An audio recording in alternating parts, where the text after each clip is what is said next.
Hello and welcome to Are You Ready To?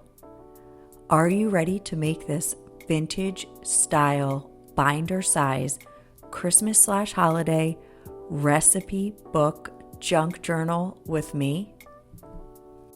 I constructed this junk journal with a Kirkland granola bar box, so it was a nice, thick, sturdy box. And let me tell you, this junk journal is not for the faint of heart. I may have sprained my finger cutting the box. I'll just put that out there right now. My finger's a little sore. Also, I sewed in the end at least 8 12-page signatures, as well as a casing signature, which I do not know if this is all going to be one video or if it's going to be a 2-part video. So we'll just call this part 1 for now. Right now, I am just going through all of my printable recipe book pages that I printed on cardstock. I'm using a combination here. I'm using my Christmas/holiday recipe book printables as well as my Cupcake Christmas Tree printable series. Every time I put something together, I like to print everything out just to size it up, make sure it looks okay. I did change some things around after making this junk journal. And I kept in mind when putting these together that some people like to make binder stuffer recipe books and others like to make junk journal style. So there are vertical pieces that are full page as well as horizontal pieces that can be folded into single signature or 2 signature junk journals, which I will also make later on and I'll share on this channel. These would make great Christmas gifts that are homemade Christmas gifts, and not just using these printables here. I'm just saying in general, it's a really sweet and thoughtful gift to make handmade items. So I just love this idea. Now, I am making mine very big and very structurally sound. I had big ideas for these printables and I have to see my vision come to light. Right now, I'm just cutting everything down to size. I'm going to utilize the full page Christmas recipe book that I printed on a regular piece of paper and go ahead and glue that to the back of a full page recipe card that I can fold in half and use in my junk journal. I don't want to waste any papers that I printed out, so that's why I'm doing this. I'm going to do a pre-fold so it glues on nice. And throughout this journal, I am using the extra strength Elmer's glue. It worked really well, very well. I'm really happy with that glue. I wasn't sure. This is my first time using it. I've had it sitting around for a while, but I haven't used it for a junk journal to date. So I was really happy with how well it really dried, how quickly it dried. Although I did press the pages on in between books and what have you to make sure they really dried well, because like I said, I plan on having this recipe book around for a while. Now, when I was working with this glue, I would try to smooth it in with my finger. I did that throughout making this junk journal. If you don't want any wrinkling at all on the outside cover of your junk journal, inside cover, or on anywhere throughout your junk journal, I would suggest using a paintbrush so it would just spread more evenly that way. I don't mind a little wrinkling because I love a vintage style look, and I'm going to be using this junk journal, so it's not going to look perfect by no means by the time I'm done using this throughout the years. So I saved that cute little recipe card with the printed page on the back, and I put that aside to dry. I got a little sidetracked. I was supposed to be working on the cover, by the way, but got sidetracked when I was going through the pages. And now I am going to get out my ruler because that's very important to me this time around. Like I said, this is going to be used over years.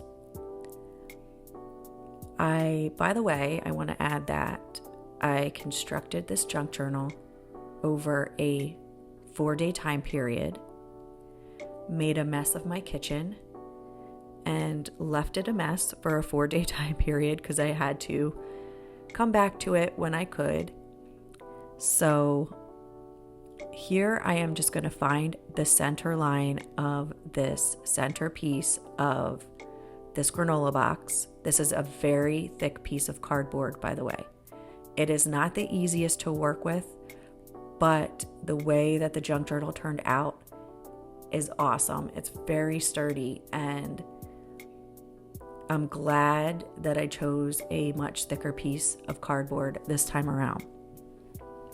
So I'm just measuring out that center line, making sure I'm drawing that because I need to measure out my spine. Also, I wasn't sure how wide I wanted the junk journal to be. This junk journal ended up being 10 inches long by 9.5 inches wide.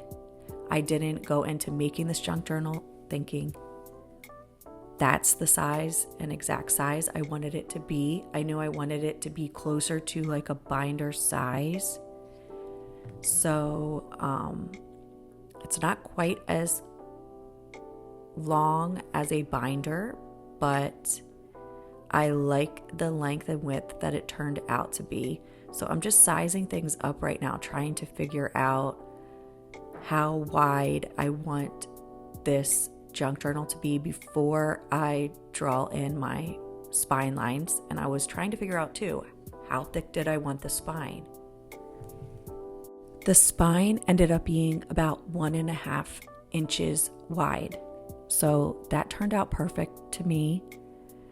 Now, when I was measuring out from the center line to make that spine about 1.5 inches, I made a mistake by not marking the top and the bottom when I was using my ruler. So my first couple lines came out crooked, and I learned from my mistake and made sure not to do that on the other side. Really, I would mark the top and the bottom with your ruler and pencil when penciling in any lines to such a large junk journal. With a smaller one, you probably don't have to do that, but I really wanted to make this as even, and I knew a refold wouldn't go so well with this thick cardboard, so I wanted to be precise in this.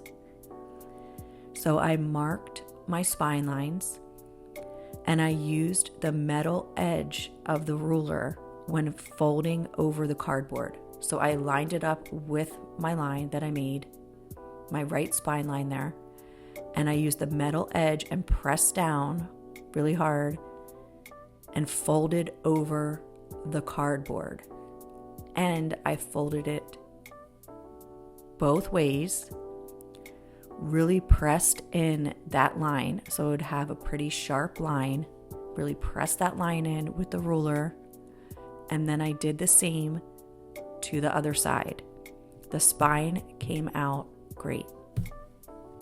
Now it was time to move on to getting my cardstock pages ready for the front cover.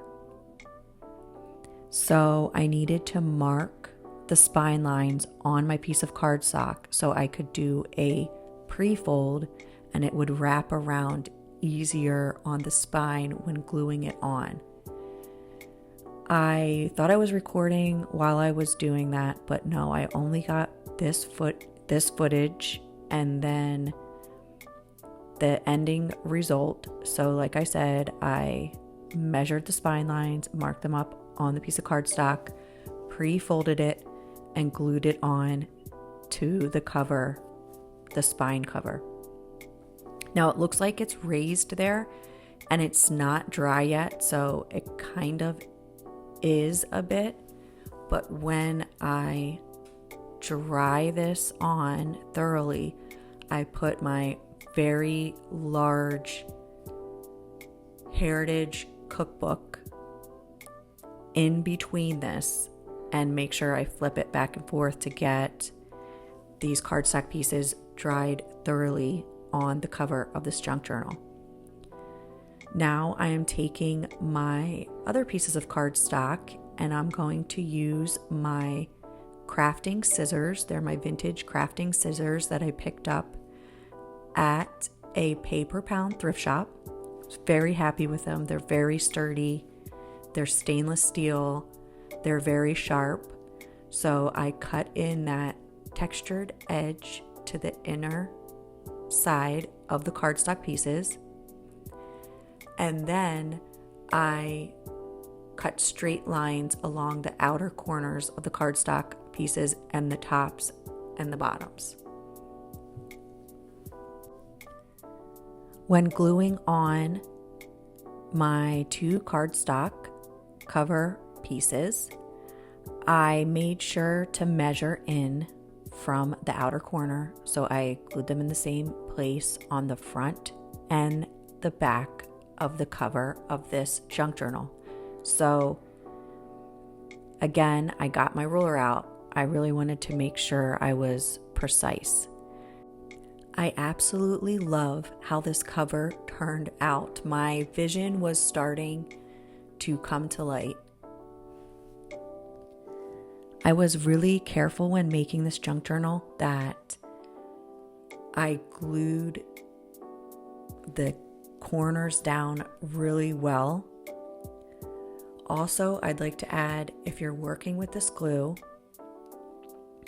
if you have any on your fingers, if you do the wipe on and smooth out with your finger method that I'm using here, make sure you wipe the glue off your hands, because when I went to smooth over some of the pages before they were completely dry, I lifted some of the ink off of the printable page. It's okay, I just glued another piece of paper over that one section. However, that could have been avoided if I just did it more carefully, or I made sure to wipe the glue off of my finger. Now that the cover is constructed, I'm going to put my Heritage cookbook back in the center and let it dry. And then once it's dried, I'm going to come back and cut it to size. Well, I did not measure from the top and the bottom, so I was a little off when I opened up the cover. The two cover cardstock pieces did not line up. So that's perfectly fine. I'm going to measure in now for my cut lines. And now it is time to sprain my finger using my crafting sharp, sturdy stainless steel scissors. So if you want a straight line, I would suggest using an X-Acto knife or some kind of sharp knife with a ruler edge to cut the straight lines and cut your junk journal to size using this very thick, sturdy cardboard. But I really wanted that textured edge. I really wanted that design on this junk journal, so my sprained finger was worth it to me in the end because it came out so nice. I really love the look of it. So there I measured out the length that I wanted the journal to be, and I went ahead and used my ruler to draw the line in, so when I folded it up, it would give me a nice line to work with when cutting this junk journal to length. And again, I used my crafting scissors. So although I measured, the back cover was a little bit wider than the front cover, but that's okay. I used it to my advantage, and in the end, I had Santa peeking out of the side. I'll pop up a picture here to show you.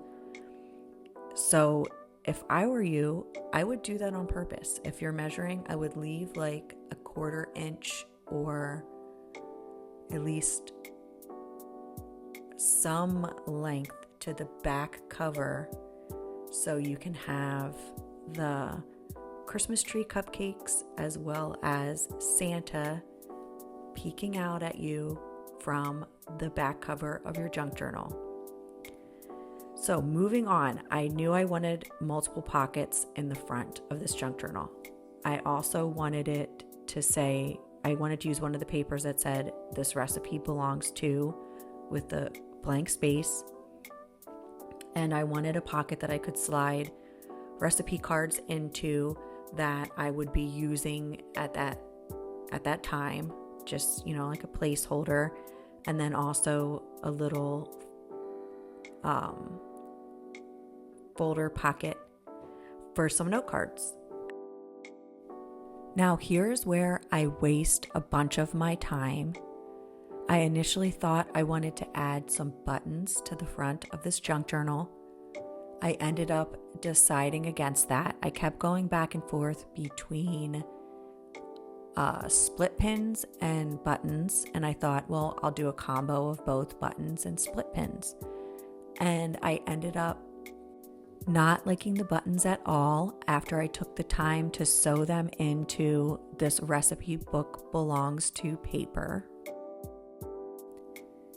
But it was okay. I just took them off and I picked a different piece of paper for the top there, and I attached that with the split pins that I initially was leaning more towards anyway. I love the gold finish to them, and this is just part of the process. You try stuff and you don't like it, well, guess what? You can change it. So for the bottom pockets, I attached a piece of rectangular cardstock for the recipe card holder pocket, and I cut with my crafting scissors around the Christmas recipe book piece of cardstock, printable there. I cut around the Christmas tree and cut along the sides and the bottom, and it turned out really cute and was a perfect second pocket for my note cards. I love how it turned out. I also attached that with the push pins. I should say split push pins. I also went back and added some extra strength glue as well to the outer corners and bottom part of that front pocket. I just wanted to make sure none of the note cards fell through because some of them are quite small. And as you saw, I used an awl to poke the holes into that very thick, sturdy piece of cardboard. That awl is very special because it was my husband's grandfather's, and who knows whose it was before then. It has a nice wooden handle. It's so sturdy. It works great on this heavy piece of cardboard. So there you have it. I attached the bottom pockets using the split pins. Like I said, I used a little bit of glue as well, and I used the awl to puncture the holes in the hard piece of cardboard. And then I go back in, take the whole "This recipe book belongs to" off of there. First I thought maybe I could just cut the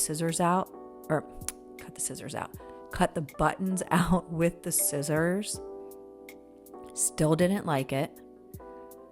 Ended up taking it off and attaching another piece of "This recipe book belongs to" paper with glue. I know I said before I used the split pins to attach it, but no, I didn't. I only used glue, and I really love how it turned out.